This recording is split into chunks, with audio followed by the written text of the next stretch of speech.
नमस्कार। टीवी 100 में आप सभी दर्शकों का एक बार फिर से स्वागत है और मैं हूं आपके साथ शुभम सोनी। और आइए देख लेते हैं खास पेशकश की आज खास खबर में। उत्तराखंड में लोकसभा चुनाव का प्रचार अब जोरों पर है। भाजपा राज्य में उत्तराखंड की 5 लोकसभा सीटों पर दर्जनों चुनावी सभाएं कर चुकी है। इसके अलावा प्रधानमंत्री नरेंद्र मोदी उधम सिंह नगर के रुद्रपुर और गढ़वाल के ऋषिकेश में भी 2 जनसभाएं कर चुके हैं। मुख्यमंत्री पुष्कर सिंह धामी भी अब तक छोटी बड़ी दर्जनों सभाओं को संबोधित कर डबल इंजन की सरकार की उपलब्धियां गिना चुके हैं। लोकतंत्र के इस महापर्व में कांग्रेस भी लगातार जनता के बीच जा रही है, लेकिन अभी उसके स्टार प्रचारकों के कार्यक्रमों का मतदाताओं को इंतजार है। एक और भारतीय जनता पार्टी मोदी मैजिक को चुनावी सफलता की गारंटी मान रही है, तो वहीं उत्तराखंड में कांग्रेस राहुल गांधी और प्रियंका वाड्रा जैसे नेताओं के भरोसे है। इधर उत्तराखंड में कांग्रेस के नेताओं का भाजपा में जाना लगातार जारी है। कांग्रेस का आरोप है कि ईडी, आयकर व अन्य एजेंसियों का भय दिखाकर नेताओं पर पार्टी छोड़ने का दबाव बना रही है। भाजपा का कहना है कि यह एक कानूनी प्रक्रिया है जो जारी रहेगी। इस सब के इतर मतदाताओं के बिजली, पानी, स्वास्थ्य, शिक्षा जैसे मुद्दे अभी भी हाशिए पर हैं। तो इस तरह से उत्तराखंड ही नहीं बल्कि पूरे देश भर में चुनाव 2024 की रणनीति को लेकर के तमाम पार्टी के कार्यकर्ता, वरिष्ठ जन, स्टार प्रचारक लगातार जनता से संबोधित करते हुए जनसभा के दौरान पहुंच रहे हैं। और उत्तराखंड में भी यही स्थितियां हैं कि जहां पर भारतीय जनता पार्टी के द्वारा स्टार प्रचारकों को उतारा गया है।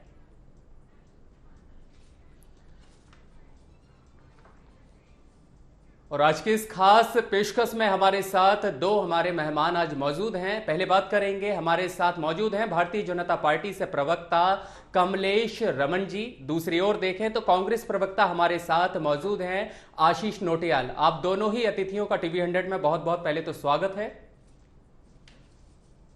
चलिए, और अब सिलसिलेवार तरीके से आज के इस मुद्दे पर जोर देने का प्रयास करेंगे। शुरुआत करेंगे कांग्रेस प्रवक्ता आशीष नोटियाल जी आपसे। जैसे कि देखा जा रहा है कि भारतीय जनता पार्टी के द्वारा देखा जाए पूरे देश भर में, चाहे फिर स्थितियां कैसी भी हो, प्रधानमंत्री हो या फिर राष्ट्रीय अध्यक्ष हो या फिर आपके उत्तराखंड के ही मुख्यमंत्री पुष्कर सिंह धामी हो, लगातार चुनाव की इस प्रक्रिया में जमीनी स्तर पर चुनावी कई तरह की सभाएं की जा रही हैं, लेकिन अब तक कांग्रेस के द्वारा कोई बड़ा चेहरा राजनेता क्यों नहीं आया है। सिर्फ अभी हाल में 2 दिन के बाद प्रस्तावित प्रियंका वाड्रा का, हालांकि यहां पर जनसभा संबोधित करने का 2 सभाओं को प्रस्तावित है, लेकिन अब तक क्यों इतनी ढील या लेट लपीट कांग्रेस कर रही है? देखिए, कांग्रेस लेट नहीं कर रही है। कांग्रेस के अपने प्रत्याशी जो हैं उनका अपना वर्चस्व है, उनके क्षेत्र में उनकी पकड़ है।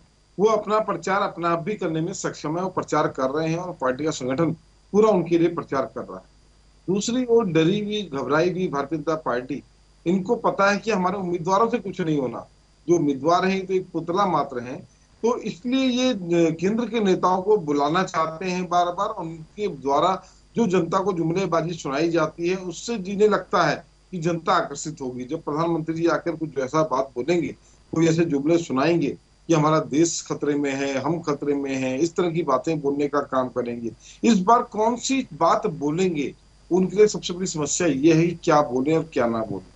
जैसे कि हमारा एक और हमने 25 गारंटियां दी हैं और 5 न्याय की बात की है। हमारा न्याय पत्र आ चुका है, जनता के बीच हम उसको रख रहे हैं कि अगर कांग्रेस की सरकार बनती है तो हम हर युवा को जो भी डिप्लोमा करेगा 1 लाख रुपए पर ईयर देने का काम करेंगे। 1 लाख रुपए 1 साल का देने का काम करेंगे। हर गरीब महिला को 1 लाख रुपए 1 साल का देने का काम करेंगे। उनकी घर का पालन पोषण के लिए को ये देने का काम करेंगे। यानी गरीब आशीष जी, यानी ये कहा जा सकता है कि जो कांग्रेस की आज की स्थिति है वो बड़ी एक्टिव है। प्रत्याशी खुद इतने सक्षम है कि स्टार प्रचारक की उन्हें आवश्यकता फिलहाल नहीं है।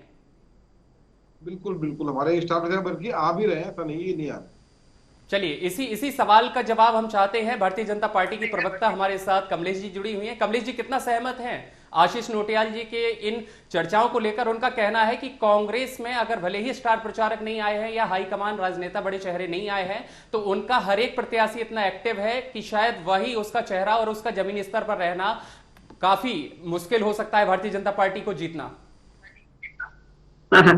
देखिए, मुझे हंसी इसलिए आ रही थी अभी जब आशीष जी कह रहे थे, एक तो एक कहावत बहुत पुरानी है कि नो मन तेल ना होगा ना राधा नाचेगी। तो इनके पास स्टार प्रचारक है ही नहीं, तो ये कहाँ से लेकर के आएंगे? ले देकर केवल राहुल जी हैं या प्रियंका जी हैं, वो इस प्रदेश के अंदर आना नहीं चाहते, वो इस प्रदेश को किसी गिनती में ही नहीं लेते, तो वो यहाँ आते नहीं है। लेकिन खैर वो उनका अपना मसला है, उनकी पार्टी का मसला है। मैं अपनी बात करूंगी कि माननीय प्रधानमंत्री जी से लेकर के तमाम जो दिग्गज इस उत्तराखंड के अंदर आए हैं, जिन्होंने अपनी बात को यहाँ रखा है, क्योंकि हमने काम किया है, हम जनता के बीच में जा रहे हैं, हमने वो करके दिखाया है जो इतने वर्षों से नहीं हुआ था। तो उसी को लेकर के तमाम जो हमारे, चाहे देश के प्रधानमंत्री हो, हमारे अध्यक्ष जी हो, मुख्यमंत्री हो, तमाम हमारे प्रदेश अध्यक्ष हो, जनता के बीच में है, क्योंकि हमने काम किया, हमने सड़कों पर काम किया, धरातल पर काम किया। लेकिन कांग्रेस ने तो कुछ किया ही नहीं है। कांग्रेस के पास ना ही तो कोई विजन है, कोई नियत है, और ना ही आगे की कोई योजना है। ये उन योजनाओं को 25 गारंटी की बताने की बात कर रहे हैं कि हम 25 ऐसी योजनाएं ला रहे हैं इस देश के लिए या युवाओं के लिए। तो वो योजनाएं तो पहले से ही माननीय प्रधानमंत्री जी ने पूरी कर दी। तमाम, चाहे महिलाओं को सशक्त बनाने की बात हो, तमाम जितने भी हमारी जो सुख सुविधाओं की सारी बातें पूरे देश के अंदर, तो सबको आगे बढ़ाने का काम नरेंद्र मोदी जी ने कर दिया। इस देश को प्रगति की ओर ले जाने का काम कर दिया।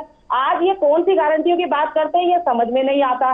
इतने वर्षों तक आपने राज किया, आप ये बताइए कि कौन कौन सी ऐसी योजनाएं हैं जो आप इस प्रदेश को, इस देश को देना चाहते हैं। लेकिन उन्हीं योजनाओं की नकल करके जो माननीय प्रधानमंत्री जी ने पहले से ही कर दी है, अब मुझे लगता है कि ना ही तो देश की जनता इन पर भरोसा कर रही है और ना ही प्रदेश की जनता कर रही है, क्योंकि यहाँ धानी जी ने इतना काम कमलेश जी, इसी सवाल का जवाब सीधा आप कांग्रेस प्रवक्ता से लेते हैं जी। देखने में मिल रहा है आशीष जी, जैसे कि भारतीय जनता पार्टी का यह आरोप है कि भाई आपके यहाँ तो स्टार प्रचारक बचे ही नहीं है, इस कारण से किसके चेहरे उतारे जाएंगे? सिर्फ गिनती के 2 ही चेहरे देखने को मिल रहे हैं, या तो कांग्रेस में राहुल गांधी हैं या प्रियंका वाड्रा हैं। तो आपका इस सवाल का क्या जवाब है? देखिए, ये लोग तो ऐसी बातें करते हैं, इसका सर ना पैर। हमारे स्टार प्रचारक हमारी जनता है, जनता जिसके साथ है वही जीतेगा। अगर आप कंगना रनौत को लाते हैं और आप सोचते हैं आपने बहुत बड़ी स्टार प्रचारक बना दी, आप रामचंद्र भगवान जिन्होंने रोल किया था रामचंद्र का, उन्हें अगर यूपी से लड़ाते हैं तो आप सोचते हैं आपने बहुत बड़े स्टार प्रचारक बना दिया। तो स्टार प्रचारक नहीं, आप ये राजनीति कर रहे हैं। जनता जिसके साथ है वो जीतेगा। और एक बात बताएं, ठीक है, इन पे बहुत लंबी फौज है, हम मान गए बहुत बड़ी फौज है। अगर ये जीत रहे हैं तो उस फौज को बार बार यहाँ बुलाने की क्या जरूरत है? और जीत ही नहीं रहे। इन्होंने तो बताया कि 5 लाख वोट से जीत रहे हैं, तो उसके बाद क्यों परेशान हो रहे हो? बैठो अपने घर, आराम से बैठो, काम करो, जनता के हित में काम करो, उनकी समस्याओं को सुनो, उसका निदान करो। आज भी उत्तराखंड के अंदर गांवों में लोग इस बात को लेकर बैठे हैं कि हमारी सड़कें नहीं बन रही हैं, वो चुनाव का बहिष्कार कर रहे हैं। यानी आशीष जी ये कहा जा सकता है कि कांग्रेस से डर है कहीं ना कहीं भारतीय जनता पार्टी को, इस कारण से लगातार ये प्रयास किए जा रहे हैं जमीनी स्तर पर, ताकि किसी भी तरह की अनदेखी ना हो। कांग्रेस से खतरा लग रहा है भारतीय जनता पार्टी को। निश्चित, राहुल गांधी जी तो मोदी जी के सपने में आते हैं, उनसे ही परेशान है। और परेशान है किससे? एक ही व्यक्ति है इस राजनीति में भारत की जो इससे ये हमारे प्रधानमंत्री जी डरते हैं। बाकी वो तो तानाशाह आदमी है, आप जानते हैं। लेकिन सिर्फ एक व्यक्ति राहुल गांधी जो निडरता के साथ बोलते हैं, सच बोलते हैं, पढ़े लिखे शिक्षित युवा हैं, तो उनसे ही इनको खतरा है, उसके अलावा कहीं खतरा नहीं है। अभी भी देखिए, आज ये देहरादून अगर आए हैं, अगर आधा घंटे का भाषण होगा तो 20 मिनट राहुल गांधी के नाम हो। इन्हें सिर्फ कांग्रेस को गाली देने का काम है, इसके अलावा इनको कुछ नहीं। अगर आप उत्तराखंड में आए हैं तो आप उत्तराखंड के हितों की बात करें। आप बात करें इस बात की कि यहाँ अंकिता हत्याकांड हुआ था, उसका वीआईपी का नाम पता क्यों नहीं लग रहा? इस बात को क्या प्रधानमंत्री जी ने आज तक अपने मुंह से एक बार भी अंकिता का नाम लिया? क्या उन्होंने यहाँ इस बात का नाम लिया? वो हाकम सिंह कहाँ है जो पेपर लीक घोटाला कर रहा है? वो हमारी पार्टी में अभी भी है कि नहीं? वो तो त्रिवेंद्र जी प्रचार में लगा है। आपने किस मुद्दे पर बात की? उत्तराखंड में विधानसभा घोटाला, भर्ती घोटाला हुआ, आपने उस पर बात नहीं करी। अरे आपके दिल में अगर उत्तराखंड बसता है तो उत्तराखंड की समस्याओं पे बोलो तो सही। आपके मेयर साहब पे हजारों करोड़ का घोटाले का आरोप लग गया, उस बात पे तो आपने नहीं कहा। सिर्फ बेमतलब की बातें करते हैं, जनता को बहकाते हैं। आप बताएं, अगर प्रधानमंत्री जी देहरादून आए हैं तो क्या उन्होंने महंगाई का मौ बोला? महंगाई का मौ जब पिछली बार जब प्रधानमंत्री नहीं थे, मुख्यमंत्री थे प्रधानमंत्री जी, तो कहते थे प्रधानमंत्री महंगाई का मौ बोलने को तैयार नहीं है। तो क्या माननीय नरेंद्र मोदी जी ने महंगाई का मौ बोलने को तैयार हुए? क्या गैस सिलेंडर का नाम एक बार ले पाए? जिस गैस सिलेंडर के लिए कहते थे कि गैस सिलेंडर को हाथ जोड़ के जाना, क्या अब बोलेंगे प्रधानमंत्री जी गैस सिलेंडर को हाथ जोड़ के जाना? क्या बोलेंगे पेट्रोल के मूल्य पर? क्या प्रधानमंत्री जी ने यह बात बोली कि जब 65 रुपए का रुपया था डॉलर के मुकाबले, तो प्रधानमंत्री जी कहते थे रुपया उस देश का गिरता है जिस देश की सरकार भ्रष्टाचारी होती है, जिस देश की सरकार गिरी हुई होती है। तो बताएं, आज 83 रुपए का हो गया 65 रुपए से, क्या हमारे देश की सरकार गिरी हुई है कि नहीं है? आप इस बात को बताएं। सिर्फ गुमराह करने के लिए झूठी बातें बोलने। पुराने आपके जो मुद्दे थे, उन मुद्दों को अगर एक बार आप खुद दोहराएं तो आपको पता लगेगा भारतीय जनता पार्टी चलिए जीरो आपके है। सवाल का जवाब अपने सीधा हल्का में। लेते हैं। भारतीय जनता पार्टी की प्रवक्ता हमारे साथ जुड़ी हुई है कमलेश जी। कमलेश जी, आपने सुना कि किस तरह से कांग्रेस में आरोप लगाए जा रहे हैं कि भारतीय जनता पार्टी के प्रधानमंत्री जी इसलिए डर रहे हैं ताकि रोज उन्हें सपने में राहुल गांधी आते हैं। शायद दूसरी बार की आज जो ऋषिकेश में उनका आना हुआ है, जनसभा हुई है, ये वही कारण है कि शायद डर सता रहा है। कितना डर लगता है कांग्रेस से भारतीय जनता पार्टी को? आपको क्या लगता है, आपका क्या मत है? देखिए, कांग्रेस का अब ये हाल हो चुका है कि सूत ना कपास और लट्ठम लट्ठा किए जा रहे हैं। कांग्रेस के पास ना ही तो मैदान है, ना ही जमीन है, ना ही कहीं कुछ धरातल पर कोई योजनाएं दिखाई देती है, ना ही कोई नियत है काम की करने की, ना ही ये कोई संकल्प को ऐसा लेकर के चलते हैं कि देश को ये क्या सौगात देने वाले हैं या इन्होंने क्या पहले कोई सौगातें दी हैं। हमने वो काम किया है जो 60 सालों में नहीं हुआ। 370 ये कभी नहीं हटा पाए, जबकि इन्हीं की इच्छा थी। महिलाओं को 33% आरक्षण देने के बार बार ढकोसला कांग्रेस करती रही, लेकिन वो माननीय प्रधानमंत्री जी ने दिया। 30% यहाँ उत्तराखंड में महिलाओं को, जो हमारी बच्चियां हैं, उनको नौकरियों में आरक्षण देने का काम धामी जी ने किया। 10% यहाँ जो हमारे आंदोलनकारी जिन्होंने इस प्रदेश को लेने का काम किया, ये धामी जी ने दिया। यूसीसी लेकर के आए, सीए लेकर के आए। तमाम ऐसी वो योजनाएं हैं जो देश हित में है, जो देश को आगे बढ़ाने का काम करती है, लेकिन कांग्रेस को दिखाई नहीं देगा। क्योंकि चलिए आशीष जी, आपसे जानना चाहूंगा, जैसे कि अभी फिलहाल यहाँ तकनीकी असुविधा हो गई है, लेकिन आपने सुना है कि किस तरह से यहाँ आरोप भारतीय जनता पार्टी के द्वारा कांग्रेस पर लगाए जा रहे हैं कि सिर्फ जुमलेबाजी की जाती है कांग्रेस के द्वारा, कांग्रेस सिर्फ यहाँ पर बातें करती है, काम धरातल पर नहीं करती है। तो क्या आपको लगता है कि एक बार फिर से अगर कांग्रेस को जनता मौका देती है या उत्तराखंड में एक बार फिर से सरकार आती है, तो ऐसे वो कौन से मुद्दे होंगे जिसके लिए कांग्रेस प्रमुखता से पहले कार्य करेगी? देखिए, निश्चित कांग्रेस ने ही देश को चलाया है और कांग्रेस पार्टी वो पार्टी है जिसने पाकिस्तान से बांग्लादेश को अलग कर दिया, पर ऐसा प्रचार नहीं किया जितना इन्होंने सिर्फ सर्जिकल स्ट्राइक पर प्रचार कर दिया। कितने बड़े बड़े हमने युद्ध लड़ लिए, चाइना से युद्ध लड़ा, पाकिस्तान से युद्ध लड़ा, हमने क्या क्या नहीं किया, लेकिन आज हमारी बातों को झुटाने का काम करते हैं। IIT बना दिए हमने, एम्स बना दिए हमने, इतनी सरकारी संस्थाएं बनाई, बैंकों का राष्ट्रीयकरण किया, आप कह रहे कुछ नहीं किया। तो ऐसा महसूस होता है भारतीय जनता पार्टी के नेताओं के बोलने से कि 2014 से पहले तो जैसे ना स्कूल थे, ना अस्पताल थे, ना कंप्यूटर था, ना टीवी था, ना फ्रिज था। आप बताएं, जब कंप्यूटर देश के अंदर हम राजीव गांधी जी लाए थे, तो यही भारतीय जनता पार्टी है जिन्होंने उस दिन बैलगाड़ी में सचिवालय सांसद भवन जाने का काम किया और संसद भवन जाकर बोला कंप्यूटर नहीं आना चाहिए, अगर कंप्यूटर देश में आ जाएगा तो बेरोजगारी बढ़ जाएगी। यही के वो विरोधी लोग। आज आप बात करते हैं, हम जब पहला ATM लेके आए माननीय राजीव गांधी जी, उस समय इन्होंने पूरे भारत बंद का ऐलान कर दिया, नहीं चाहिए हमें ATM। हम विकास के लिए चलते थे और ये लोग विनाश के लिए गए। आप देखें मैडम, देखें आपकी नीतियों के कारण आज बांग्लादेश जैसा छोटा सा देश हमारा एक एक करके सवालों का जवाब, एक एक करके, ऐसे कंफ्यूजन होगा। जी कमलेश जी, अपनी पारी का इंतजार करिए। मेरी बारी है, मैं बोलूंगी। तो पाकिस्तान जैसे कोई नहीं, आपको भी मौका मिलेगा, चिंता न करें। साथ ही देना पड़ेगा इनको, जिसको हमने अलग करने का काम किया, आज वो छोटा सा देश हमारी आंखें दिखा रहा है। वो भारत की साड़ियों को जलाने का काम कर रहा है, भारत के प्रोडक्ट का बहिष्कार कर रहा है।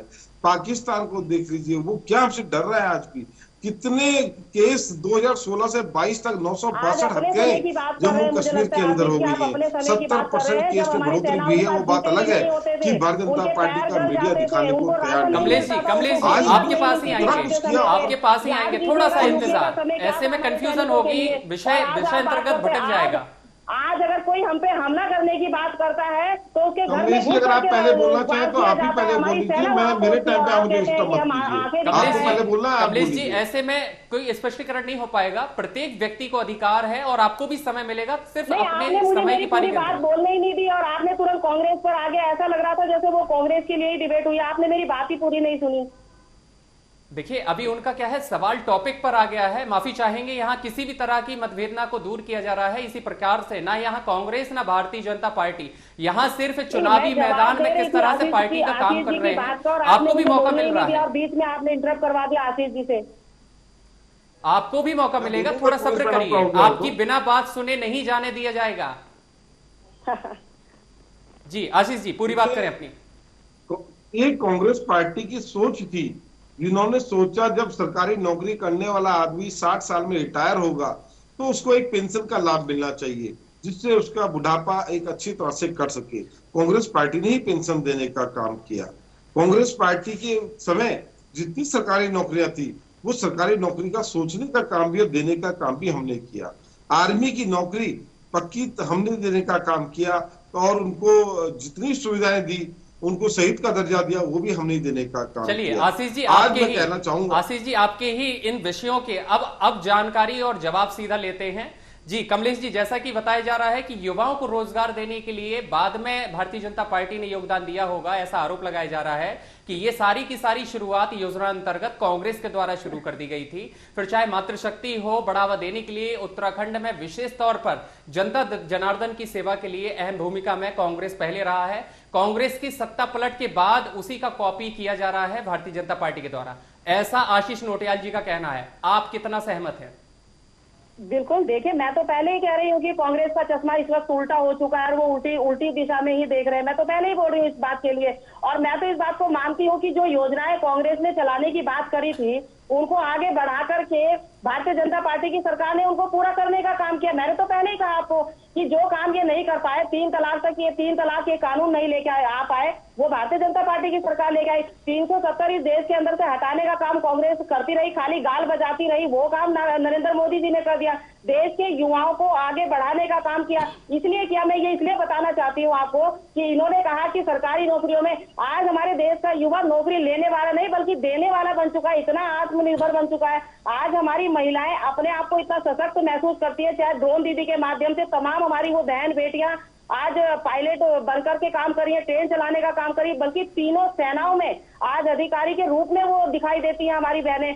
तो आज महिलाओं को सशक्त बनाने का काम किया, जनधन वाला खाता महिलाओं के लिए खोलने का काम किया, जितने हमारे जो सैनिक स्कूल है वहां पर हमारी बहनों को आगे मौका देने का काम किया। नारी शक्ति वंदन के माध्यम से महिलाओं को 5 लाख तक का जो लोन, जो ऋण मिलता है, जो निःशुल्क मिलता है महिलाओं को आगे लाने के लिए, वो देने का काम किया।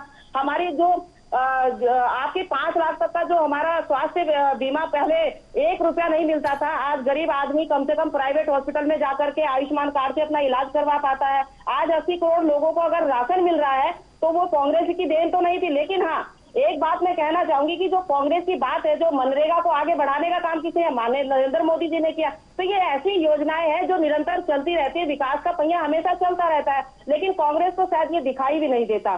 कांग्रेस को इसलिए दिखाई नहीं देता क्योंकि उनको 60 साल उन्होंने जो किया, केवल अपना काम करने का जो उनका था एक जज्बा कि हमें केवल अपना और अपने परिवार का भला करना है, देश का भला नहीं करना है, ना अपने लोगों का भला करना है। उनको केवल अपनी जेब दिखाई देती है और अपने लिए ही काम करना है।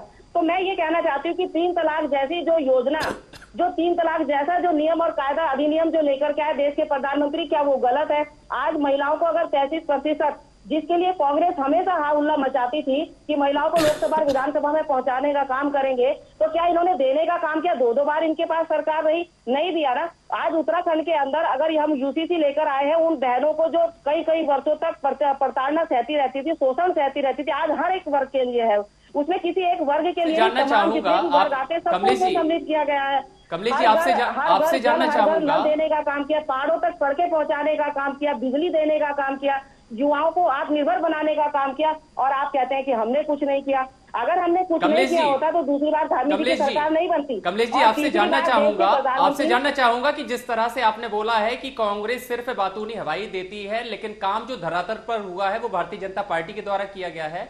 आपसे मैं जानना चाहूंगा कि आखिर आपको क्या लगता है, क्योंकि उत्तराखंड के कई बड़े राजनेताओं के चेहरे कांग्रेस पार्टी से अब सीधा भारतीय जनता पार्टी में शामिल हो रहे हैं, दामन थाम रहे हैं। आपको क्या वजह लगती है कि कांग्रेस में क्या उन्हें कमी लग रही है, या फिर क्या किस तरह की समस्या लग रही है जो वो भारतीय जनता पार्टी को अपना रहे हैं? बिल्कुल बिल्कुल, धन्यवाद। आपने ये वाला सवाल आपने यहाँ पर आज उठाया, बहुत अच्छी बात है। देखिए, कांग्रेस के जो भी नेता यहाँ भारतीय जनता पार्टी में सम्मिलित हो रहे हैं, सदस्यता ग्रहण कर रहे हैं, एक नंबर 1 उसमें देश के प्रधानमंत्री की जो नीतियां हैं इस देश को आगे बढ़ाने की, उससे प्रभावित होकर के यहाँ कर रहे हैं। दूसरी बात, जो कांग्रेस के अंदर परिवारवाद जो इतना फैल चुका है, दिल्ली से लेके उत्तराखंड तक, दिल्ली में भी पुत्र मोह है और उत्तराखंड के अंदर भी पुत्र और पुत्री मोह है। उसी को लेकर जो आज नेता है, जो कार्यकर्ता है, वो अपने आप को ठगा सा महसूस करता है कांग्रेस के अंदर, इसलिए वो आज भारतीय जनता पार्टी का दामन थाम रहा है, क्योंकि उसको लगता है कि उनका भविष्य और देश का भविष्य माननीय नरेंद्र मोदी जी के हाथों में है। और कांग्रेस के अंदर इतनी सिर फुटोबल हो चुकी है कि इस वक्त उनको यही नजर नहीं आता कि वो काम क्या कर रहे हैं और किस तरीके से करें। उनके नेता जो जा रहे हैं वो अपना जो गलतियों का ठीक रहा है वो भारतीय जनता पार्टी के ऊपर फोड़ने का काम करे, लेकिन अपने आप को नहीं देखने की उनको मंथन करने की आवश्यकता है, उनको अपनी कमियों को दूर करने की आवश्यकता है। चलिए, अब आपके सवाल का जवाब अब सीधा आशीष नोटियाल जी से लेना चाहूंगा। आशीष जी, आप सुन पा रहे हैं जिस तरह से भारतीय जनता पार्टी के द्वारा कहा गया है तमाम, देखिए कांग्रेस पार्टी भी अपने आप में अहम योगदान देती है, भले ही कांग्रेस पार्टी का आज सत्ता में होना ना हो, लेकिन इससे पहले अनुभव बहुत बड़ा है। कांग्रेस पार्टी इससे पहले भी उत्तराखंड में राज कर चुकी है, जनता जनार्दन के लिए, सेवाओं के लिए आगे रही है। लेकिन आपको क्या लगता है, जो 2024 के चुनाव को लेकर राजनीतिक षड्यंत्र कहा जाए या इसमें स्पष्टीकरण क्या कहा जाए, कि जो सबसे ज्यादा पार्टी के कार्यकर्ता हैं वही आपका साथ देने को तैयार नहीं है, एंड मौके टाइम पर पार्टी को छोड़ करके दूसरी पार्टी को अपना रहे हैं, कमी आप कहां मानते हैं?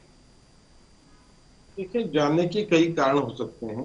कई बार ऐसा भी होता है जब पार्टी नए नेतृत्व को आगे बढ़ाना चाहती है तो पुराना नेतृत्व इस बात से नाराज हो जाता है कि देखो, आप तो नए कल के आए लोगों को बढ़ाना चाहते हैं और हम लोग तो इतने पुराने हैं, हमें मिलना चाहिए, हमें मिले। लेकिन जैसे अभी समझ तो होनी चाहिए ना, समझ तो होनी चाहिए ना, पार्टी के जो बड़े वरिष्ठ नेता हैं, जिनके शीर्ष नेतृत्व में कार्य चल रहा है, बड़ी पार्टी चल रही है, उनकी बातों को हर एक व्यक्ति को वो सोचना चाहिए। जो छोटे छोटे कार्यकर्ता हैं उन्हें भी समझना चाहिए कि अभी ये लड़ाई झगड़ा का काम नहीं है, परिवारवाद का एक तो नाम चल रहा है, दूसरा आपसी सामंजस्य नहीं दिख रहा है। ऐसी स्थिति में क्या स्थिति रहेगी?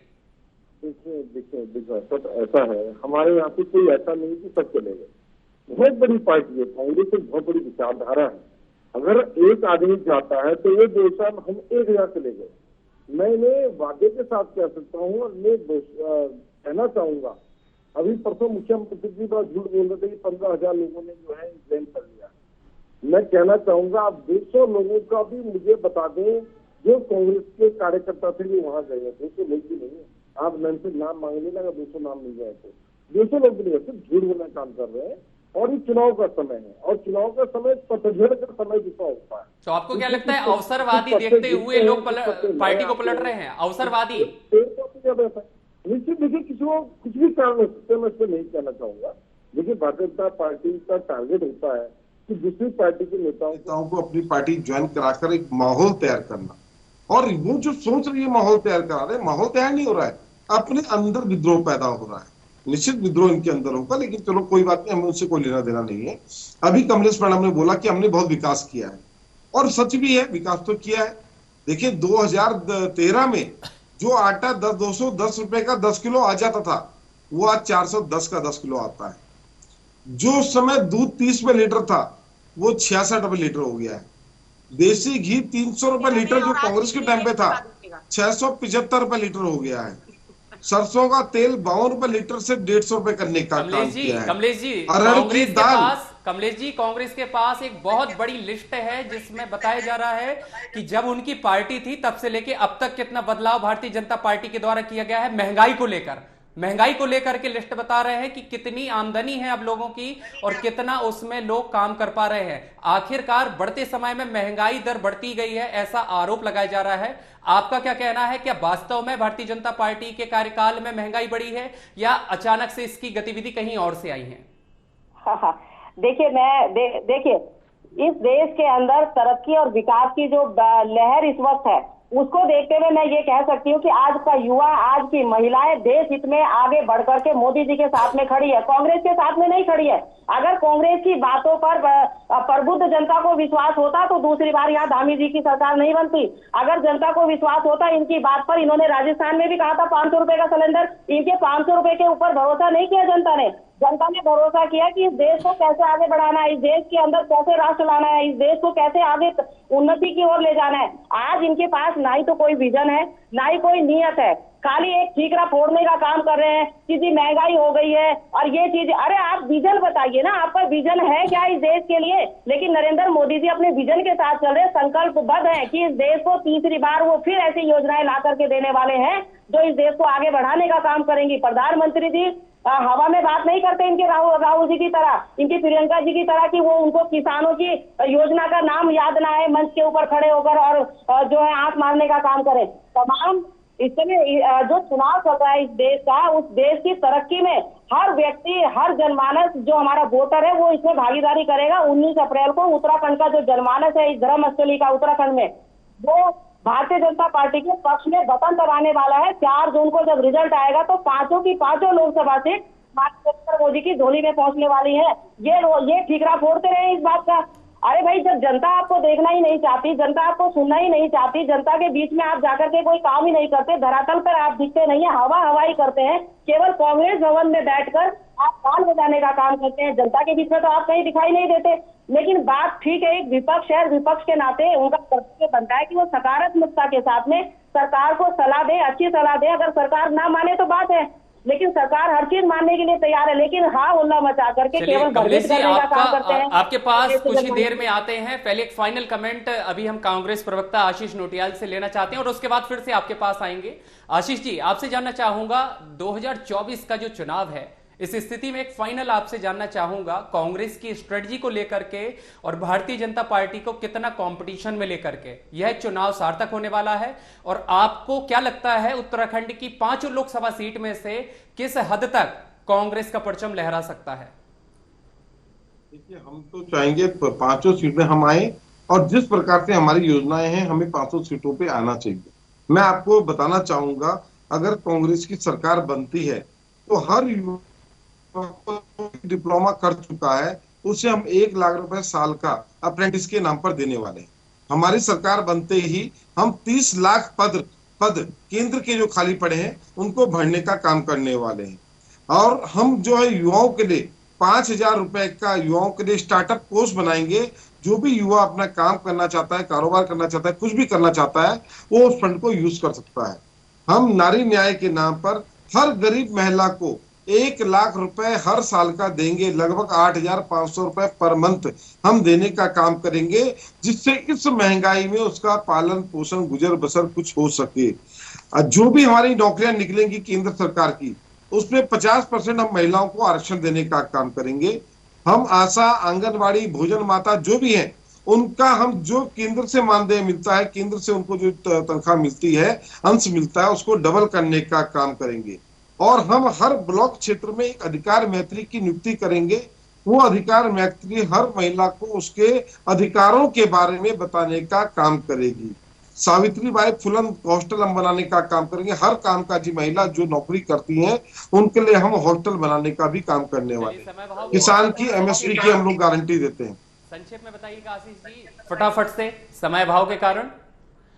और चलिए, इतनी चर्चाएं हो गई हैं। खैर, अब तमाम चीजें आपने भी सुनी कमलेश जी कि कांग्रेस की तैयारी किस तरह से है। अगर सरकार कांग्रेस की बनती है तो जो रिक्त पद हैं उनको फुल किया जाएगा। मातृशक्ति हो, युवा हो, वृद्ध हो, तमाम लोगों के लिए जन सुविधा के उद्देश्य से, आशाओं से एक बार फिर से खरा उतरने के लिए 2024 के चुनावी मैदान में कांग्रेस दमखल आजमाने के लिए तैयार है। अब आपसे जानना चाहूंगा, भारतीय जनता पार्टी पहले से ही डबल इंजन की सरकार ऑलरेडी उत्तराखंड में है और तीसरे बार का एक देखा हुआ सपना कितना साकार करने के लिए मेहनत कर रही है?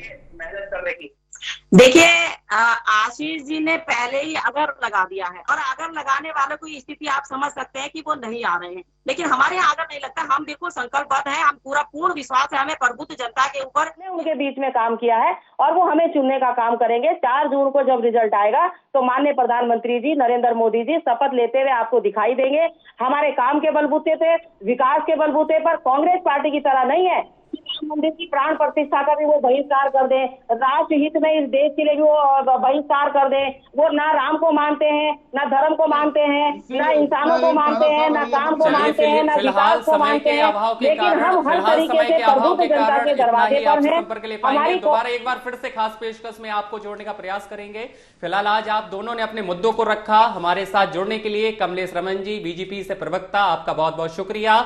और साथ ही साथ आशीष नोटियाल जी, कांग्रेस प्रवक्ता, आपका भी बहुत बहुत धन्यवाद जो आप लोगों ने जनता जनार्दन के सामने पार्टी के कार्यकर्ता के नाते किस तरह से चुनावी तैयारियां मैदान से लेकर के स्थिति बनी हुई है, तमाम मुद्दों को लेकर के चर्चाएं करी हैं। और दर्शकों, आपने भी देखा कि चुनाव का आखिरकार उत्तराखंड में क्या कुछ माहौल है। और फिलहाल इस खास पेशकश के लिए बस इतना ही। तमाम आपके आसपास की खबरों पर बनाए रहने के लिए नजर को देखते रहें TV 100।